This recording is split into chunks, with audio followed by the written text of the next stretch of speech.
Okay, everyone, that camera is dirty. That's better. That was a foggy camera, a slimy, greasy camera. Okay, everybody, my daughter and I have been working full out for the last 2 hours, and here's the result.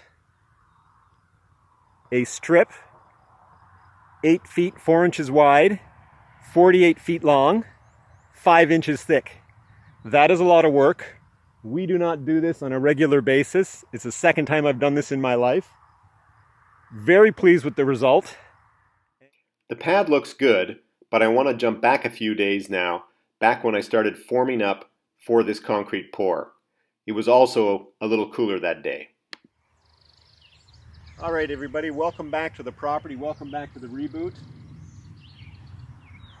I've been out this morning collecting some materials for the next phase in the process here of putting up the 32 by 48 pole barn shop garage. And what I decided to do was to purchase 2 by 6 by 16 and 2 by 6 by 10 for the forms, for the concrete forms. I like the lumber that I've milled on my sawmill, sorry. It's just that I want to make sure that my foundation is as flat and square as possible, and I just feel more comfortable with the store-bought lumber that's graded, that's four-sided, and that is quite straight and square. I spent much of the morning going through their piles at the store at the lumber yard that I purchased it, and these are quite square and straight. So that's the logic behind that. And finally, we've got some. It's not just sunny weather, like some warm weather has finally arrived here. I'm going to say that we're going to hit a high of about 22 to 23 degrees Celsius, which everybody says is seasonal for this time of year. It's just that we haven't had much of this seasonal weather yet. So although a little bit warm, it is enjoyable. So in today's video, you're going to see me setting up the forms for the first pour.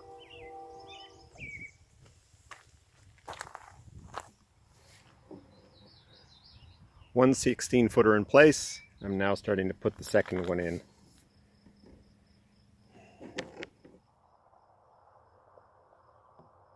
I put the first few boards in place using this concrete drill kit that I bought at the local hardware store, and I gotta say it was useless. It was time consuming, it was hard to get the leverage behind the drill, and as you hear in a second, I actually broke the drill bit on like the fifth attempt of putting a screw in. Just broke the drill bit, tip.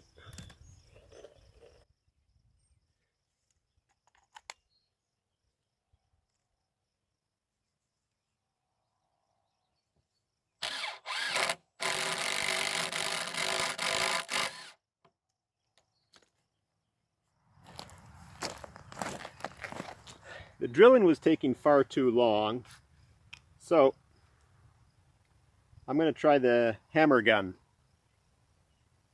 A Ramsett Hammer Gun. You take a cartridge for a 22, designed for the Ramsett, put it in there. I've already inserted a nail. It's in there just like that. That's ready to go. You close it. Put it in position where you want it. And then you give it a big hard hit right here to fire the cap.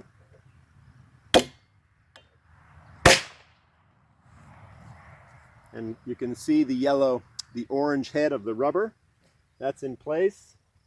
That's tight. That isn't going anywhere. There's the concrete screw that I put in, but I have to drill those out. That's very slow, very arduous, and hard to do in the warmer weather. So I'm going to see if this works. So far, it looks like it's going to work.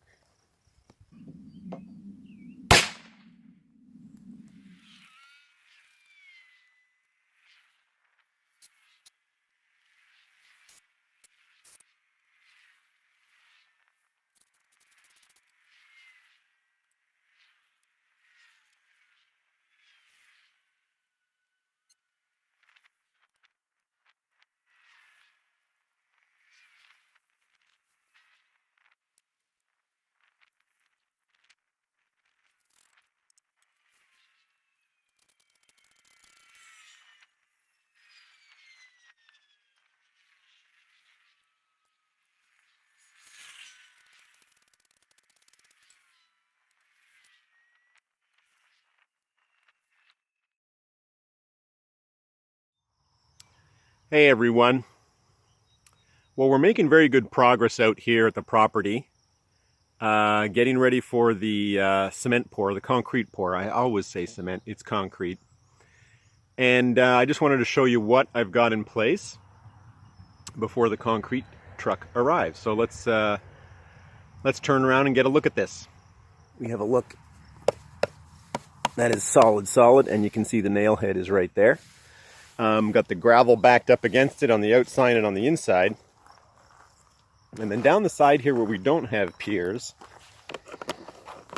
what I've done is about every 6 to 8 feet, I've driven a 16-inch spike into the ground that holds the form in place. So there's one there, and all the way down until you get to the end. I've got the joint pieces here, as you can see, joining up the 2 pieces of 16-foot long 2x6. And you'll also notice that the piers are wrapped in plastic. That's to create a break between the pier and the slab itself. And I did not know that was a good idea, but the local building inspector with the Township of Montague has educated me, and it essentially creates that break between the pad and the pier, so that if in the unlikelihood that the pad gets heaved in the wintertime with the frost and the freeze and the melts, that it would be separated from the pier, and it would cause less damage that way. So we've taken that advice and we've wrapped the piers. What else is there to mention? Oh yeah. So in terms of the manner in which we're joining the slab strips together, I've put a series of pins through the form on the interior so that after the concrete is hardened and we remove the form, you're going to have this pin sticking out of the strip of the pad that we've poured over here, and it will stick into the piece over here, so that will eliminate movement between the pieces or the strips of pad that we pour.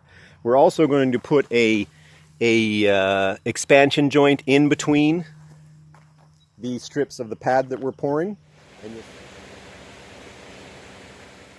When that truck arrived, things really got crazy and hectic. Again, you guys, I've said this over and over again, you've heard me a number of times, I'm a novice, and you'll notice I have a guest appearance today by my daughter. That's my daughter helping me out, rake out this wet mix here. And so it's a novice crew of 2 working on this concrete site, and so hectic, so busy that I forgot to start the camera from the beginning, and that's why you see us at this point in the pour, which is about halfway through. Now, some key things about the pour. I ordered the concrete from a company called McNamee Cavanaugh. These guys did all 4 strips of concrete or concrete mix for me, and I've got to say they were excellent. The operators of these vehicles came in, provided us with advice, and that advice was critical for us in terms of completing the jobs efficiently, on time, and in a way that allowed us to have enough time to work with the concrete so it didn't set up before we had finished, quote unquote, smoothing it out.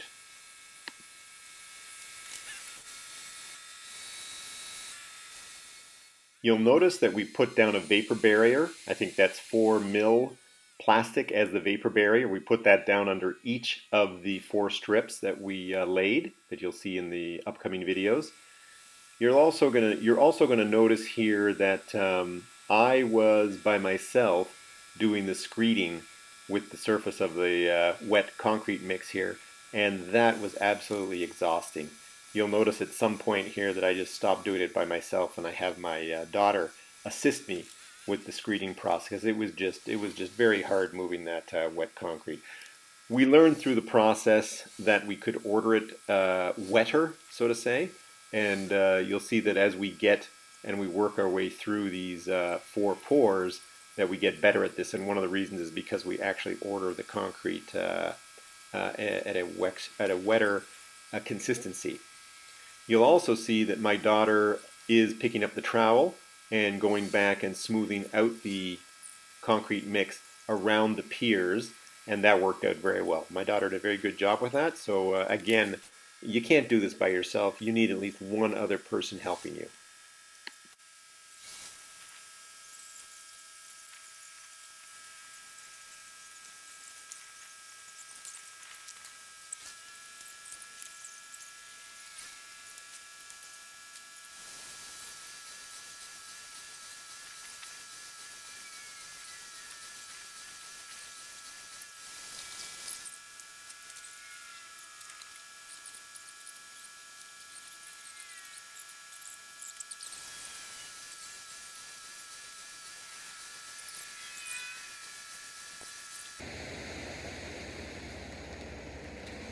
Here's another example of how this operator from McNamee Kavanagh went above what he's supposed to do in terms of delivering concrete mix for a customer like me.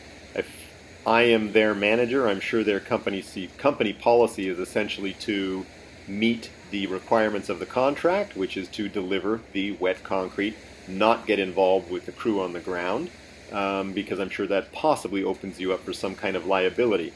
But this guy quickly understood what my daughter and I were about. We're honest people, we're straightforward individuals, and he was more than happy, for example, to show me how to use the bull float more effectively than I was actually doing when I first started trying to float the concrete. So he helped out with that, and you're going to see in a minute or so, he actually takes the hose from his truck and wets down the surface of the mix to make it easier to float the concrete as well. So again, I can't say enough about how helpful the operators were each time the concrete truck showed up to assist with the pouring process. I mean, these guys were great. It was also very interesting that through this pour process, this gentleman took the opportunity to tell me something that was quite interesting about himself. And that is that he used to be a championship level wrestler. He competed provincially in Ontario, nationally in Canada, and if I understood the story correctly, he actually made the 1980 Olympic team, but in the end didn't compete at the Olympics because, as we all remember and know, the Western countries essentially boycotted the 1980 Moscow Olympics. So it's a believable story. This guy was built like a bull.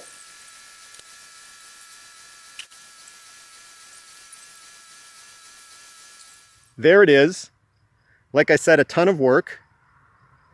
The young person sitting over there on the trailer with the dog, that's my daughter. She's dead tired right now as I am. She was a lot of help. Very good, excellent help, learning as we were going. And I gotta say, the big difference today with this pour, I mean, it was a lot of work. We hired in a company to bring in the concrete called McNamee Kavanagh. They have several concrete mills in this area of Eastern Ontario. And the driver operator, a guy by the name of Steve, so Steve, if you ever get a chance to see this video, he was excellent. He helped my daughter and I with great guidance all through the process, and when he saw that we were falling a little bit behind or weren't quite getting it to where it needed to be, he would pick up a shovel or rake and just help for 2 or 3 minutes, but it was enough to show us what needed to be done, and then we were back at it again. Would you agree with that, daughter? Yeah. Wow, she actually spoke to everybody on camera. She really is an exciting, bubbly person, but she, like I said, we've been cracking at this for 2 hours straight, muscling through the concrete. And we also made, you can see that little pad in the back there.